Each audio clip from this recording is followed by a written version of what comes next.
Que el Señor les bendiga.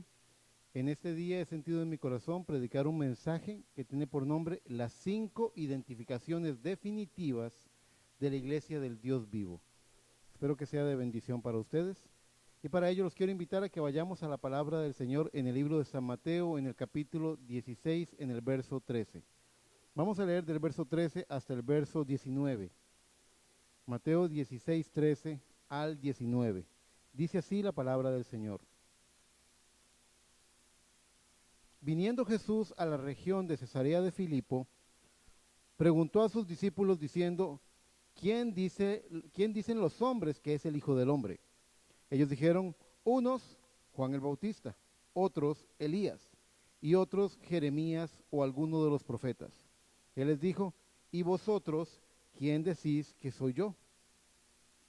¿Y vosotros quién decís que soy yo? Y dice el verso 16, respondiendo Simón Pedro dijo, tú eres el Cristo, el Hijo del Dios viviente. Entonces le respondió Jesús, bienaventurado eres Simón, hijo de Jonás, porque no te lo reveló carne ni sangre, sino mi Padre que está en los cielos. Y yo también te digo que tú eres Pedro, y sobre esta roca edificaré mi iglesia, y las puertas del Hades no prevalecerán contra ella.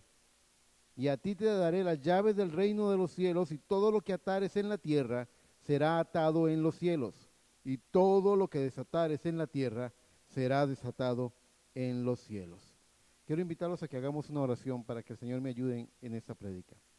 Amado Padre Celestial, en esta hora vengo ante ti, Señor, alegre de poder traer las buenas nuevas del Evangelio a tu pueblo, contento de la oportunidad de pensar que oídos que quizás nunca han oído un mensaje de tu palabra lo puedan escuchar hoy. Yo no sé a dónde tú envíes esta palabra, lo único que sé es que ella no volverá vacía, que ella cumplirá el propósito para el cual fue enviada. Yo solamente soy tu instrumento, soy el parlante, soy el micrófono que tú usas. Te quiero pedir que tú tomes el lugar, que tú tomes el control y que hables a los corazones, que tú unjas mis labios y que unjas los oídos y en todos que nos unjas el corazón con la fe en el Hijo de Dios y en la palabra eterna. Que sea hecho de esta forma en el todopoderoso nombre del Señor Jesucristo. Amén y amén. Muy bien, eh, como les decía, sentí en mi corazón predicar este mensaje, sobre todo porque en predicaciones pasadas estuve hablando de estar identificados como creyentes e identificarnos con la confesión de la palabra, de vernos en las escrituras, de ser cumplidores y hacedores de la palabra, y no solamente oidores olvidadizos. Hablamos de confesar delante de Cristo, nuestro sumo sacerdote, lo que hemos creído y todo conforme a la palabra. Dijimos que nuestra confesión sea su palabra, no otra cosa, ninguna otra cosa. Y hoy vamos a presentar las 5, como hemos estado hablando de identificarnos, hoy vamos a presentar el tema inspirado por el mensajero, predicado por el mensajero, llamado las 5 identificaciones definitivas de la iglesia del Dios vivo. Para comenzar, el punto número 1 de los 5 puntos que vamos a desarrollar en esta prédica es ¿qué es la iglesia del Dios vivo?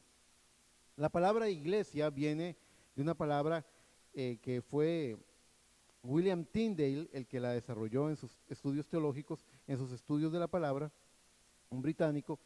Él dice que eclesia significa los llamados fuera. Es lo que significa. Y surge la pregunta, ¿fuera de qué? Podríamos aplicar por primera vez este significado a Israel cuando salió fuera de Egipto, lo cual, si lo estudiamos como un tipo que hable a nuestra propia vida, a este tiempo moderno, sería, Egipto vendría a ser entonces como un tipo del mundo. Quiere decir que cuando Israel salió fuera de Egipto, es una alegoría para hablar también a nuestras vidas, a nosotros, de que nosotros debemos salir fuera del mundo. Cristo dijo, el que practica el pecado es esclavo del pecado. Israel era esclavo en Egipto y nosotros en el mundo éramos esclavos del pecado. Pero cuando vino nuestro libertador, cuando vino el medio para que saliéramos fuera, Él nos llama a que nos convirtamos en la iglesia. Usted viene a ser la iglesia cuando usted ha salido fuera del mundo. ¿Qué tenemos que nos respalde en este enfoque? Bueno, la palabra del Señor nos dice, y aquí voy a ser muy claro, uno podría preguntarse, ¿y cómo sale uno del mundo? si vivimos en el mundo. ¿Cómo se hace eso? Bueno, lo primero es amando lo que se debe amar y desechando lo que no debemos amar, en lo que no deberíamos estar poniendo el corazón. Primera de Juan 2:15 es muy clara y dice, no améis al mundo ni las cosas que están en el mundo. Si alguno ama al mundo, el amor del Padre no está en él.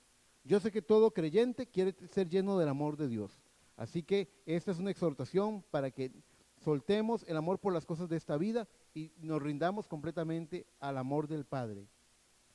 La segunda forma que tenemos para salir del mundo es recibiendo, creyendo y abrazando esa palabra, recibiendo en la vida la palabra de Dios. Juan 17:14, en Juan 17:14 Cristo dice, yo les he dado tu palabra y el mundo los aborreció. La consecuencia lógica de que usted reciba la palabra de Dios, porque la palabra de Dios vino para hacer una transformación en nuestra vida. Usted se va a convertir en una persona diferente. Y si usted recibe la palabra de Dios, va a ocurrir lo que dice Cristo. Yo les he dado tu palabra y el mundo los aborreció, porque no son del mundo, como tampoco yo soy del mundo. No ruego que los quites del mundo, sino que los guardes del mal. No son del mundo, como tampoco yo soy del mundo. Los hijos de Dios no pertenecemos a este mundo. Y el tercer punto, siempre me gusta traer 3 testimonios de la palabra para poder machacar, dejar bien clavado ese clavo. El tercer punto es reconociendo cuál es nuestra dignidad de hijos, a qué nos ha llamado Dios. La palabra del Señor dice en Hebreos 11:38. Hebreos 11:38 es la culminación de un largo testimonio que empieza en el verso 2 de Hebreos 11, donde empieza a decir por la fe Abraham, por la fe Moisés, por la fe Isaac, y empieza a citar lo que podríamos llamar el salón. Una vez un predicador lo llamó así, el salón de la fama de los héroes de la fe, porque cita a Sansón, cita a David, recorre durante todo el Antiguo Testamento las grandes proezas de fe que hicieron los hijos de Dios. Pero él cierra en el verso 38 diciendo, de los cuales el mundo no era digno. No debemos amar al mundo, porque si no el amor del Padre no está en nosotros. Si recibimos la palabra, el mundo nos va a aborrecer, porque no somos del mundo, así como Cristo no es del mundo. Y finalmente la palabra del Señor dice, de los cuales el mundo no era digno. Si usted es un hijo de Dios, si usted es una hija de Dios, usted tiene una dignidad diferente. Es algo indigno lo que el mundo pretende hacer de usted. Quiere desvestir a las mujeres, quiere someter a los hombres a todo tipo de bajezas, vicios, cosas terribles, someterlos a toda clase de espíritus inmundos. Usted como hijo de Dios tiene una dignidad diferente y la palabra de Dios lo dice. Y léalo, cuando usted lea Hebreos 11:38, de los cuales el mundo no era digno, diga, ahí lo dice la palabra. Mi dignidad es otra. Este mundo no es digno de lo que es un hijo de Dios. Recuerde siempre eso. Usted es un hijo del rey, una hija del rey. Además, no solamente es salir del mundo, pero también salir de la antigua vida que tenías a una nueva vida, a un nuevo caminar. Dice Efesios 4:22, en cuanto a la pasada manera de vivir, despojaos del viejo hombre que está viciado. La palabra viciado en este sentido quiere decir echado a perder, corrompido, ensuciado. Está viciado conforme a los deseos engañosos y renovados en el espíritu de vuestra mente y vestidos del nuevo hombre, creado según Dios en la justicia y santidad de la verdad. No solamente salimos, la palabra eclesia, porque empezamos con ese primer punto de qué es la iglesia, que son los llamados fuera del mundo, fuera de la pasada manera de vivir, a una nueva manera que Dios nos está llamando a vivir, a un nuevo caminar. Y además también hay una exhortación, también salir del engaño religioso en el cual vive la humanidad entera por el poder de la bestia. Ustedes saben, en Apocalipsis 18 se hace una advertencia.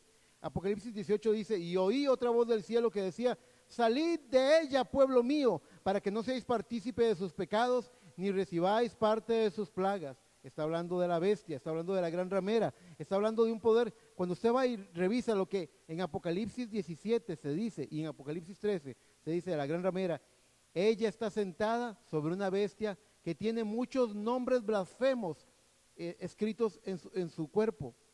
¿Qué son estos nombres blasfemos? Le voy a decir una cosa. Ese es el sistema religioso. Y todo nombre que sea diferente a cristianismo, toda etiqueta religiosa que trate de levantar su propia bandera, llámese luterano, bautista, pentecostal, cualquier bandera que trate de separar a los hijos, a los hermanos de sus hermanos en Cristo Jesús, es un nombre blasfemo. Todos los nombres, catolicismo, bautista. No quiero ser rudo, pero tengo que ser crudamente sincero con usted. Si yo le pidiera a Dios, Dios, hazme un buen católico, Dios no sabría qué hacer con eso, porque Dios no sabe hacer católicos, Dios no sabe hacer bautistas, Dios no sabe hacer luteranos, o pentecostales, o testigos de Jehová. La única cosa que Cristo sabe hacer por medio de su Espíritu Santo y su gloriosa palabra es hacer hijos de Dios, cristianos, nacidos de nuevo, nuevas criaturas en Cristo Jesús. No hay otro resultado. La palabra siempre producirá esa gloriosa transformación. Así que no solamente salimos del mundo, salimos de Egipto, de la esclavitud del pecado, no solamente salimos de la pasada manera de vivir, de los errores del pasado, no solamente salimos, dice también salid de en medio de ella, pueblo mío, para que no seáis partícipe de sus pecados, salir del sistema, ese sistema religioso que toma una parte de la palabra y amputa y cercena otra parte. Ellos han mutilado la palabra al decir que este verso de la Biblia está bien, pero a ignorar al otro verso de la Biblia. Toda la palabra de Dios es buena para instruir y para exhortar en justicia. Así lo dice ella misma, así lo testifica ella misma. El segundo punto, cuando ya tenemos establecido qué es la iglesia, son los que han salido fuera.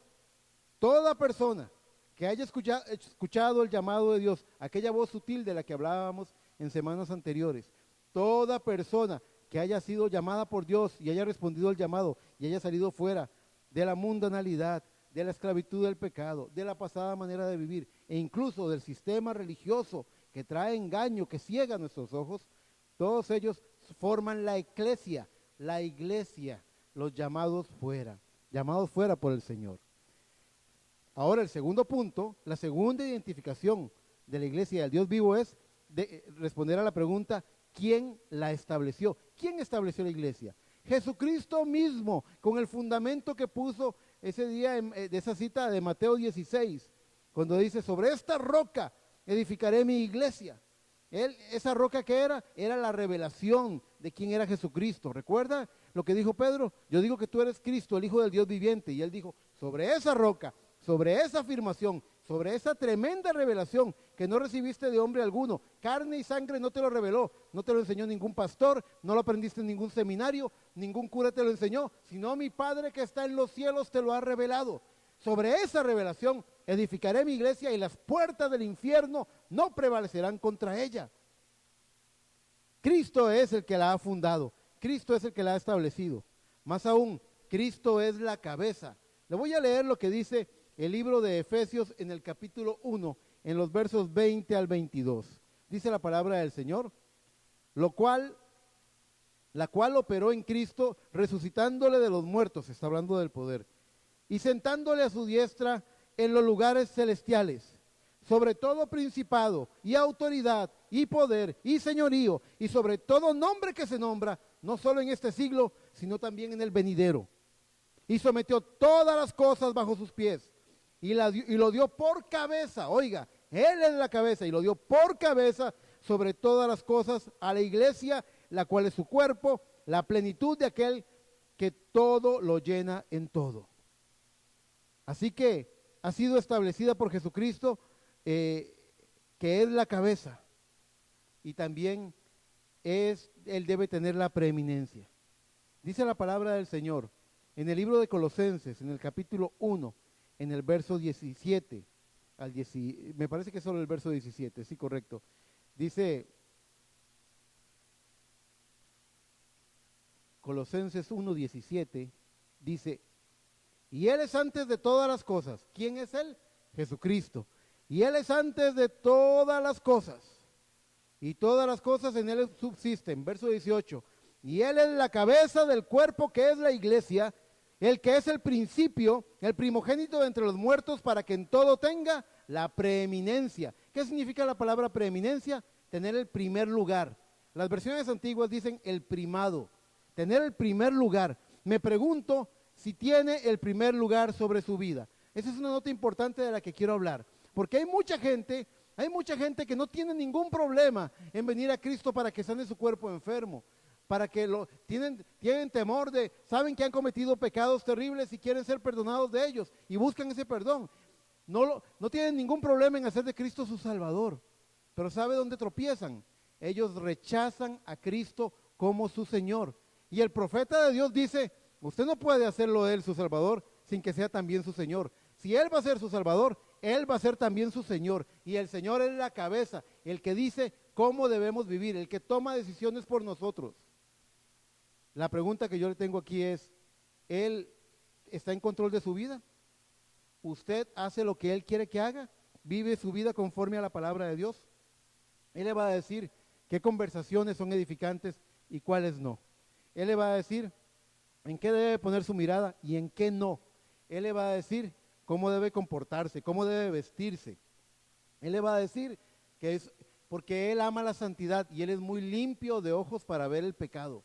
Él le va a decir esas cosas y si Él tiene el señorío sobre su vida va a cambiar, va a hablar diferente, caminar diferente, conducir, su comportamiento va a ser distinto. Usted va a vestir diferente, va a actuar diferente.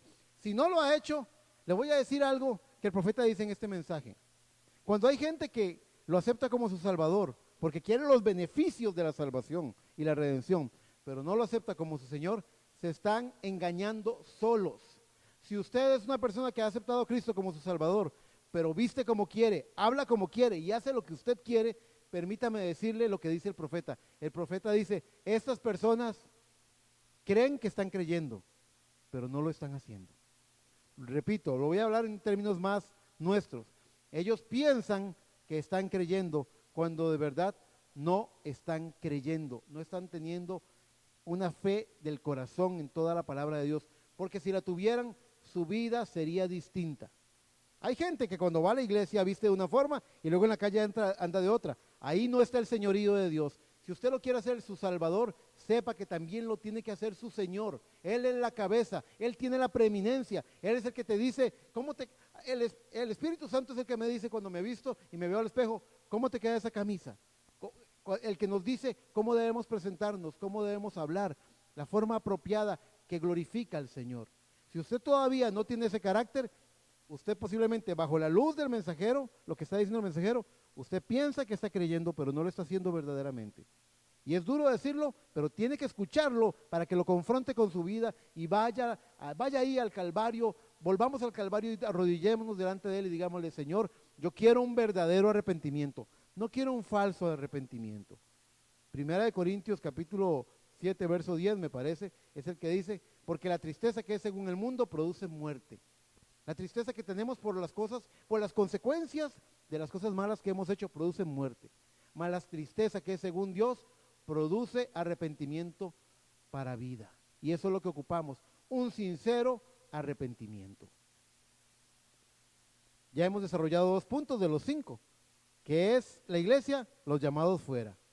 ¿Quién la constituyó? ¿Quién la estableció? Jesucristo, quien es la cabeza, quien tiene la preeminencia, quien no solamente es su Salvador, pero también es su Señor. ¿Está cotejando usted si forma parte de la iglesia del Dios vivo? Eso es lo que espero, que usted se chequee, que usted pueda ver su corazón. El tercer punto del que habla el mensajero es, ¿cuál es el mensaje de esta iglesia del Dios vivo? ¿Qué es lo que predica?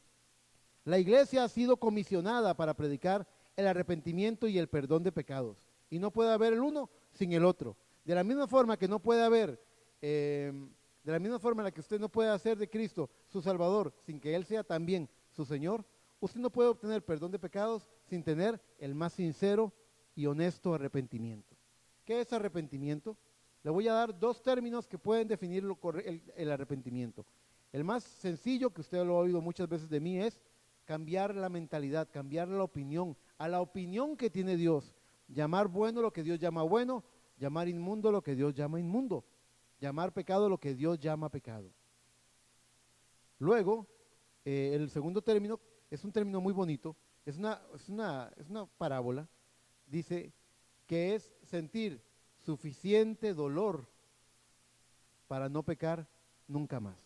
No solamente basta con que nos duela, porque muchas veces lo que la gente tiene es remordimiento, no arrepentimiento. Pero el arrepentimiento te duele lo suficiente para no querer hacer eso nunca más. Es tomar una decisión, es un cambio en nuestra vida. La palabra del Señor nos dice, hablando de la comisión que recibió la iglesia, en Lucas 24:46 dice, y les dijo, así está escrito y así fue necesario que el Cristo padeciese y resucitase de los muertos al tercer día, y que predicase en su nombre el arrepentimiento y el perdón de pecados en todas las naciones, comenzando desde Jerusalén, y vosotros sois testigos de estas cosas. He aquí, yo enviaré la promesa de mi Padre sobre vosotros, pero vosotros quedaos en Jerusalén, en la ciudad de Jerusalén, hasta que seáis investidos del poder de lo alto. Vio que en el verso 47 dice, y que se predicase en su nombre el arrepentimiento y perdón de pecados en todas las naciones, comenzando desde Jerusalén.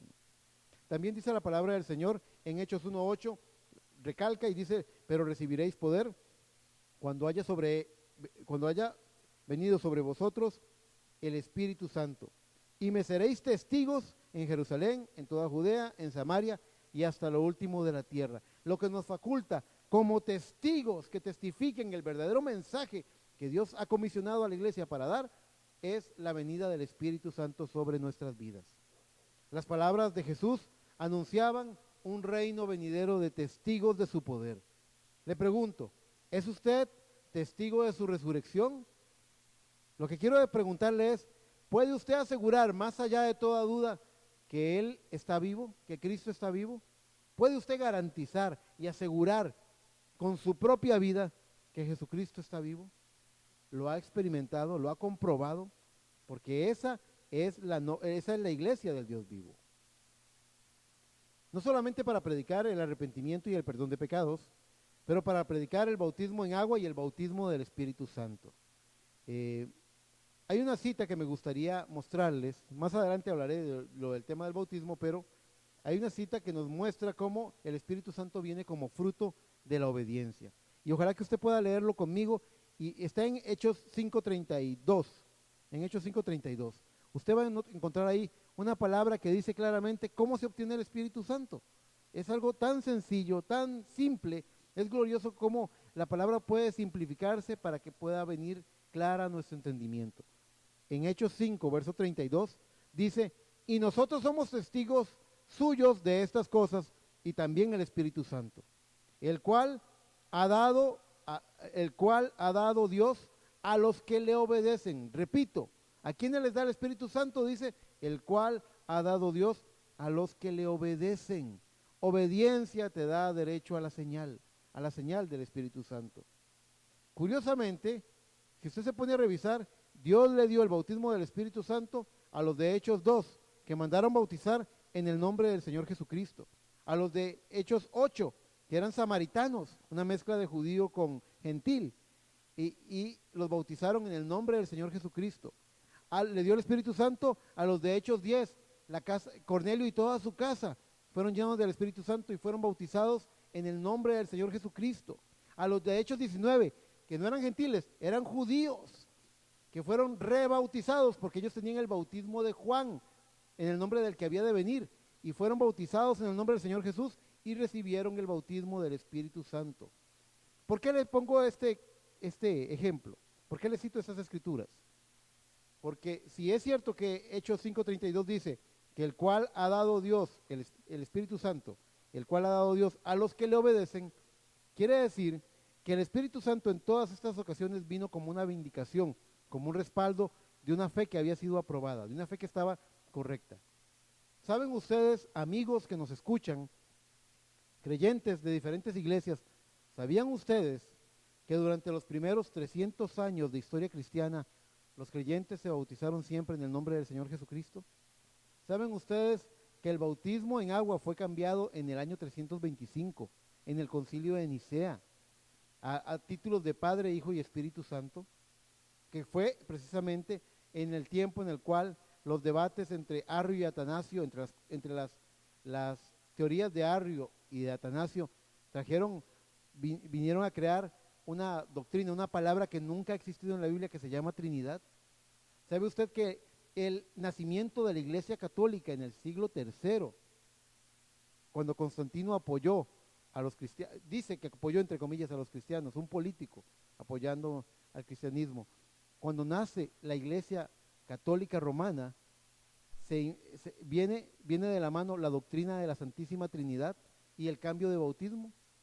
Muchos cristianos que se llaman evangélicos no saben que lo que tienen es un bautismo que nació en la Iglesia Católica. Muchos no saben eso. Por eso hablaba del sistema religioso, porque lo han torcido. Un 99% de las religiones del mundo cree en el bautismo en títulos de Padre, Hijo y Espíritu Santo. Cree en una Santísima Trinidad, cuando la palabra de Dios no contiene esa palabra. No me malentiendan, yo creo que Dios es trino en manifestación. Reconocemos la manifestación del Padre, reconocemos la manifestación del Hijo y del Espíritu Santo, pero la palabra de Dios es clara y dice, Dios es uno. No hay un texto que diga que Dios son tres. Esta es una interpretación humana. Esto ha sido torcido y es parte de los resultados del sistema religioso, de esos nombres blasfemos que han mutilado la palabra del Señor y la han reinterpretado a su gusto y a su antojo. Este mensaje que tiene que estar predicando la iglesia del Dios vivo se presenta con demostración de poder, no solamente con argumentos, con demostración de poder. Y aquí tengo una pregunta que redacté, me tomé el tiempo para redactarla. ¿Es usted una carta leída? Usted sabe que la palabra del Señor dice que somos cartas leídas. Si somos cartas leídas, ¿qué es lo que la gente está leyendo en usted, hermano, hermana? La gente puede ver lo que es un verdadero arrepentimiento en usted. Puede ver en usted el gozo de un legítimo perdón. Esas obras muestran una fe viva, porque ustedes saben que Santiago dijo que la fe sin obras está muerta. Así que no somos justificados por obras, somos justificados por gracia, esto mediante la fe. Eso no es algo de nosotros, sino que es don de Dios, dice el capítulo 2 de Efesios. Pero las obras son un respaldo, son una manifestación, es lo que acompaña a la fe. La fe sin obras está muerta. Así que esas obras muestran una fe viva o una fe muerta, lo que usted hace. Las señales están acompañándolo y estas señales seguirán a los que creen, Marcos 16. En su nombre echarán fuera demonios, sanarán enfermos, sobre los enfermos pondrán las manos y sanarán. Esto está acompañándolo a usted, es algo que está viendo, usted está manifestando el poder de Dios, vindicándolo como un verdadero creyente. Pregúntese estas cosas. ¿Podemos testificar del poder de Dios? Yo me puse hoy a hacer un inventario de todas las veces que he visto la mano sobrenatural de Dios y sería un mentiroso si dijera que no creo con todo mi corazón que Cristo está vivo y en medio de sus hijos. Lo he comprobado, lo creo con todo mi corazón y estoy dispuesto a morir por ello. Esa es la verdad. Cristo ha resucitado y Cristo está vivo en medio de su pueblo hoy en la forma del Espíritu Santo. Así que tenemos ya 3 puntos que hemos desarrollado. ¿Qué es la iglesia? Los llamados fuera. ¿Quién la constituyó? Jesucristo, el cual es la cabeza y tiene la preeminencia y es el que manda y le dice a usted cómo debe vivir. Y 3, ¿cuál es su mensaje? No solamente un mensaje acorde con la palabra, pero también una vida acorde con el mensaje que predicamos. Cartas leídas. El cuarto punto, la cuarta identificación de la iglesia del Dios vivo se contesta con la pregunta, ¿cómo llegamos a ser parte de ella? ¿Dónde me inscribo? ¿Dónde me anoto? ¿Dónde está el formulario para llenarlo? Usted no puede unirse a esta iglesia, usted debe nacer en ella. La palabra del Señor dice en Juan 3:5, respondió Jesús, de cierto te digo, el que no naciere del agua y del Espíritu no puede entrar en el reino de Dios. Lo que es nacido de la carne, carne es, y lo que es nacido del Espíritu, Espíritu es. Tenemos que nacer del agua y del Espíritu. Por eso hablábamos del bautismo en agua y del bautismo del Espíritu Santo. Encontramos que todos los testimonios que encontramos en el libro de los Hechos, los creyentes que fueron, aquellos 120 que recibieron el bautismo del Espíritu Santo, en todas las circunstancias, sin excepción, bautizaron en el nombre del Señor Jesucristo. Es algo importante que debemos examinar, porque yo creo que usted ama a Dios y cree la palabra y usted quiere estar conforme a la voluntad de Dios. Entonces, ¿cómo llegamos a ser parte de ella? Nacemos en ella. Nacemos en ella del agua y del Espíritu. Y también dice Primera de Corintios 12:13, porque por un solo Espíritu fuimos todos bautizados en un cuerpo, sean judíos o griegos, esclavos o libres, y a todos se nos dio a beber del mismo Espíritu. Es por medio del bautismo del Espíritu Santo, que debe ser un tema medular. Hay muchas iglesias que ya no predican el bautismo de fuego. Hay muchas iglesias que lo han convertido a usted en un miembro de una logia religiosa, con una bonita costumbre, amistosa, agradable. Fíjese que en este mensaje el mensajero dice que un buen hombre, no, que un buen hombre puede ser un buen miembro de iglesia, así como puede ser un buen ciudadano, pero es insuficiente para entrar al reino de los cielos, porque carne y sangre no entrarán al reino de los cielos. Necesitamos algo más. Necesitamos el elemento sobrenatural por el cual Cristo fue a morir en el Calvario. Y Él no solamente fue para pagar por sus pecados y los pecados de toda la humanidad, como lo dice la primera epístola de San Juan. También murió para otorgar. Él dijo, os conviene que yo me vaya para que el Consolador venga. Y Él envió al Consolador, el Espíritu Santo.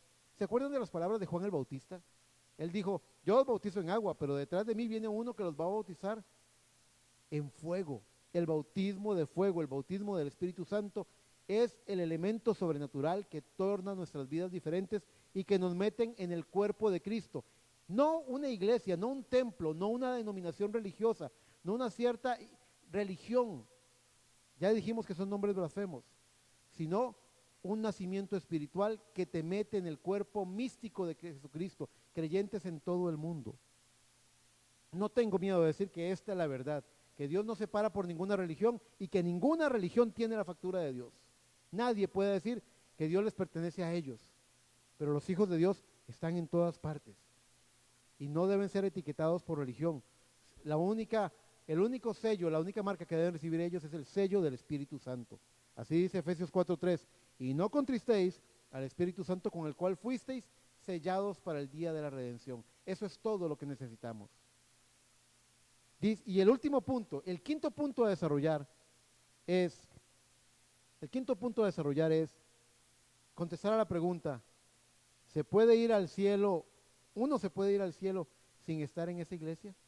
Y el mensajero dice, no, no puede. Por cuanto ha salido fuera de todo sistema humano. Vea, ella ha salido fuera. Ella ha venido a Cristo y lo ha aceptado como su Señor, su cabeza. Ha aceptado la preeminencia de Él. Y por cuanto está confirmada por testigos vivientes del poder de Dios. Vea, ella está testificando en el poder, en su vida. Ella tiene la autoridad que recibió, ahí en Mateo 16 lo dice, autoridad para atar y desatar. Ella fue llamada para ser santa y sin mancha. Mi última cita de esta prédica es Efesios 1:4.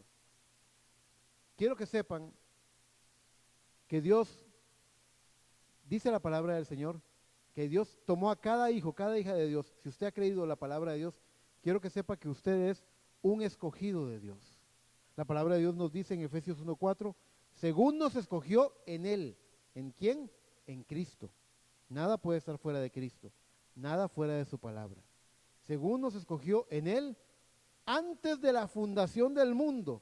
¿Y para qué nos escogió? Dice, para que fuésemos santos y sin mancha delante de Él. Las 5 identificaciones del Dios vivo, de la iglesia del Dios viviente. Las 5 identificaciones definitivas de la iglesia del Dios viviente. Una gente que ha respondido el llamado y son los llamados fuera de todo sistema humano, que han aceptado la preeminencia de Cristo, que están predicando el mensaje puro del Evangelio, que lo están trayendo con demostración de poder, que han nacido en la iglesia por medio del nacimiento espiritual, del bautismo del Espíritu Santo, ese nuevo nacimiento, y finalmente que están destinados desde antes de la fundación del mundo, escogidos por Dios para ser santos y sin mancha delante de Él. Si usted se fija, la palabra de Dios dice que se levantarían falsos cristos y engañarían a muchos. Y dice, se levantarán falsos cristos que engañarían, si fuere posible, aún a los escogidos. Y ha habido un gran debate si es posible o no es posible. Permítame aclararle que un escogido de Dios no será engañado. ¿Por qué? Porque fue escogido desde antes de la fundación del mundo.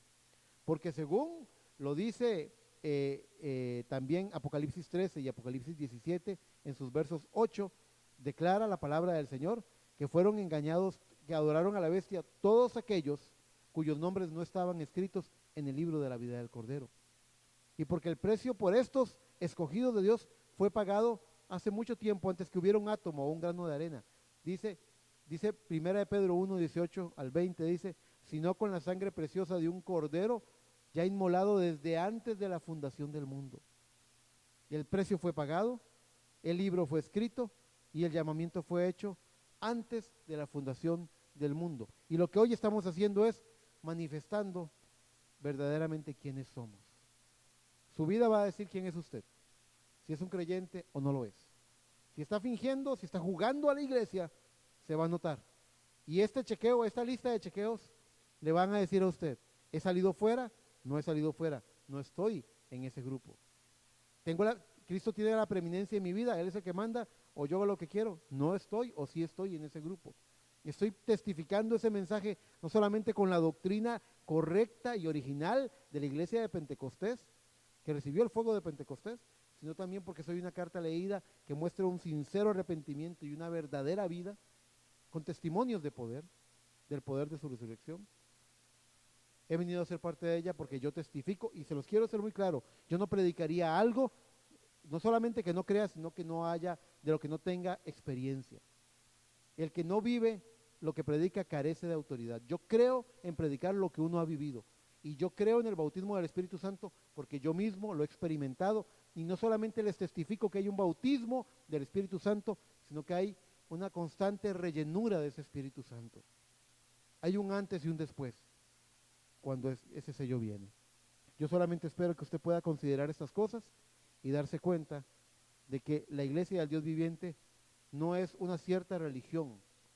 No, Él no viene por grupos, Él viene por individuos, uno aquí y otro allá, que ha alcanzado la estatura del varón perfecto, que ha creído toda la palabra de Dios. Y toda la palabra de Dios se ha convertido en una vida vivida en su forma de actuar, en su forma de ser, en su forma de vestir, en su forma de pensar, en todo. Somos una expresión de lo que creemos. Ahora sí, en semanas anteriores les dije, hablen la palabra. ¿Cuál palabra? Que sea una confesión de lo profundo del corazón, producto de una fe sincera. Ahora que usted está hablando la palabra, trayendo la palabra hablada a manifestación, ahora chequéese con estas 5 identificaciones, porque esto es lo que dice cuál es la iglesia del Dios vivo y quién no lo es. Espero que este chequeo lo ayude. Si usted se identifica con esto, bendito sea, que Dios la bendiga, que Dios lo bendiga. Y si no, mi hermano, es tiempo de doblar rodillas y darnos cuenta en qué terreno estamos caminando, porque es más tarde de lo que pensamos. Espero que esta prédica los ayude. Dios los bendiga. Hasta la próxima.